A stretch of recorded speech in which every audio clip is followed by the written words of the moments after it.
The Minnesota Vikings just robbed the NFL of the best available coaching candidate as they made a massive move that will make every Vikings fan happy as we look at the tremendous impact that Brian Flores has had in Minnesota and will continue to have now that he has a surprising contract extension when all hope seemed to be lost. We're going to break down all of that in this episode of Vikings Digest, but first, before we hop into that, we have a really cool special offer we want to let you guys know about. Before we get into all the news today, this video is brought to you by Kalshi. When you download Kalshi using the link below and enter code DIGESTNFL, you'll get $20 when you trade on your first 100.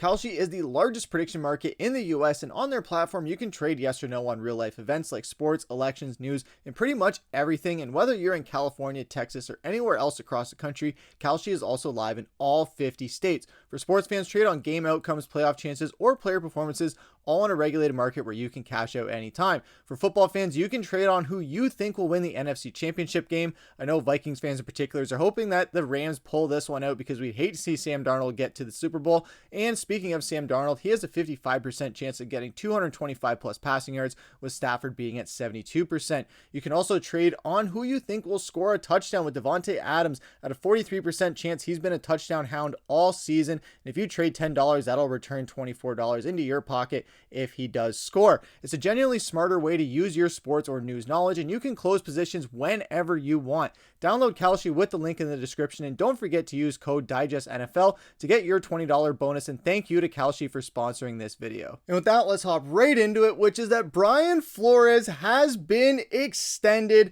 out of nowhere. It just was announced not too long ago as Brian Flores will be remaining a defensive coordinator in Minnesota. The Pittsburgh interview, I guess it didn't go very well, or they wanted to go another direction, or Brian Flores wanted to stay in Minnesota. But the fact of the matter is, at 7 p.m. on a Wednesday, we got news that Brian Flores is staying as the Minnesota Vikings defensive coordinator. I couldn't be happier. I know a lot of Vikings fans are super happy right now. We don't have the terms and the conditions out and released yet as far as how long he will be re-signed, but this is massive. I know you guys are super happy. I'm super happy. I saw that notification. I just went absolutely berserk. I couldn't believe it, and you guys can see the excitement. I'm not going to be able to shut up about this for the next couple of days. Texted all my buddies immediately saying we extended him. Sucks for you guys, especially my one buddy who's a Packers fan, so he's going to have to deal with Brian Flores for 2 more times a year. My brother is a Lions fan. He's going to have to deal with that. My dad's a Lions fan. It's great. It's great for the NFC North. I can't wait to see what more Brian Flores can do, and now it's a matter of, can you convince Harrison Smith to come back for one more rodeo? But staying with Brian Flores, this is all going to be about him. Kevin O'Connell was talking about it, saying that Brian has a unique ability to connect with players, understand their skill sets, and put them in positions to maximize their impact on the field. The identity of our defense is a reflection of his leadership and preparation on a personal level. I really value the relationship we've built over the last 3 years, and that shared trust, alignment, and high standard will continue to be critical to our success. As we know that Kevin O'Connell and Brian Flores have almost been a perfect kind of brainchild team with the two of them, where Brian Flores, you just handle the defense, you're all good there. Kevin O'Connell, he handles the offense, consults with Wes Phillips a little bit here, but they have been an absolute powerhouse of a force as far as play calling, where yes, I know this year it didn't really exactly go the way we wanted it, but last year, holy crap, they were clicking on all cylinders, and this defense was insane, and that offense was matching it. Now, I know that Brian Flores didn't have the year that he wanted as far as the Vikings overall, but that defense remained elite, and now Kevin O'Connell saying, all right, let's just pick up where we left up on defense and try and get back on track on offense.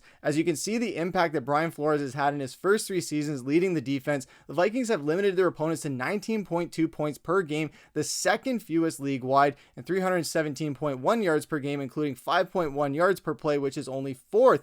Opponents have averaged just 105.4 rushing yards, which is 5th against them and during Brian Flores' tenure, including a league low 3.9 yards per rush since 23. The Vikings have totaled the second most forced fumbles in the NFL with 52 and the 5th most defensive takeaways with 73, including 61 fumble recoveries at 5th and 43 interceptions. The Vikings have allowed just 147 plays of 20 plus yards over the past 3 seasons, the fewest league-wide since Flores took ownership of the defense. So it goes to show that this defense isn't just a top 5 defense, it is a top defense in the NFL when Brian Flores is at the helm, and this offense can keep it kind of just more complementary and things like that. And under Flores' tutelage, the Vikings defense has steadily improved. Prior to his arrival in Minnesota, the Vikings defense ranked 31st overall at the conclusion conclusion of the 22 season. That was an absolute terrible season. And then Flores led the unit to a 16th place ranking following that season in 24 season and a 3rd place finish this past season, allowing 282.6 yards per game in 25. Only Houston and Denver allowed fewer total yards per game. And Houston and Denver, those defenses got them to playoffs. Not much further after that. I mean, with Denver, we'll see what that with Houston only took them so far. In 25, Flores' defense allowed an average of 158 passing yards per game, second fewest behind Buffalo. Also marked the team's fewest passing yards allowed per game by the club since 1989, before I was born, at 156.3. In the red zone, Minnesota allowed just 2.11 yards per play this season, and as second fewest in the NFL next to Denver, and gave up touchdowns at only 42.9% of its opponents' red zone drives, which also marked the second lowest percentage across the league, next to Denver. So it goes to show that, I know that we've talked about it at length this entire season, where yes, if this defense or this offense was a little bit better to go with that defense, we would absolutely be in the playoffs. We were one play away from winning the division. Who knows how it would have went in the playoffs, but if this offense just can get back to a little bit of what it was, this is going to be a very scary team, especially when you have Brian Flores' defense to worry about. If we saw in so many games where the defense kept us in them until the wheels fell off and the levees broke and we just couldn't do it anymore, if we can have the offense kind of match that, where they can just play demoralizing against these teams, chew clock, eat up the field, get those big plays that we're used to seeing, and then have the defense just do their thing and not have to worry about as much, the Vikings are in a very good position. And now they're going into this season where, okay, we don't have to worry about Flores is leaving. Okay, our defense is going to be fine. We can kind of focus on that a little bit in the draft, get a little bit of weapons in free agency for offense. And that is how I think Minnesota is going to prioritize this. The draft is going to be defensive and free agency is going to be offensive, especially with Ryan Kelly and his future. Who knows? So there's a lot of things to kind of look at there, but at least having Brian Flores there takes a lot of stress off and a lot of kind of scary things away, where you don't have to look for a defensive coordinator. You don't have to look for defensive replacements and things like that. Have to completely construct a whole entire scheme and system. Now you have those players. Their chief isn't going anywhere. Flores is staying, and I couldn't be happier. And staying with the Brian Flores stuff as well is when you look at some of the things that he was able to do. He was a finalist for the Associated Press Assistant Coach of the Year and helped the Vikings 14-3 2 years ago in their second regular season and playoff appearance in 24, and the second most wins in team history. The Vikings led the NFL in interceptions that year, passes defended, and opponent fourth down percentage at 37.1. Interceptions per attempt, and tied the league in the lead in takeaways, despite having 14 defenders on the active roster who were in their first season with Minnesota 2 years ago.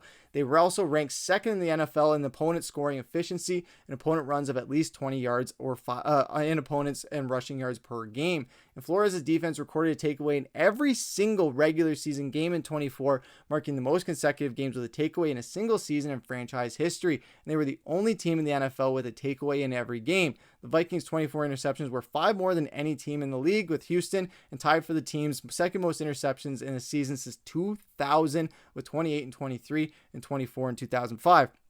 This is huge for Minnesota, where this is something where we have been talking about it for a long time as Vikings fans, where we had the Mike Zimmer defense that was elite at one point and then fell off. Then we had to go in and get Brian Flores, and it was just picking up right where that Zimmer defense was almost at its peak. And Minnesota's had a history of great defenses, and that's usually where their identity is most of the time, is the Purple People Eaters, the days of John Randall and all those guys. You had the Williams Wall as well, Jared Allen, of course. Then, of course, you have the guys like Antoine Winfield Sr., and then you have Harrison Smith in the second generation, Xavier Rhodes from that other Mike Zimmer era.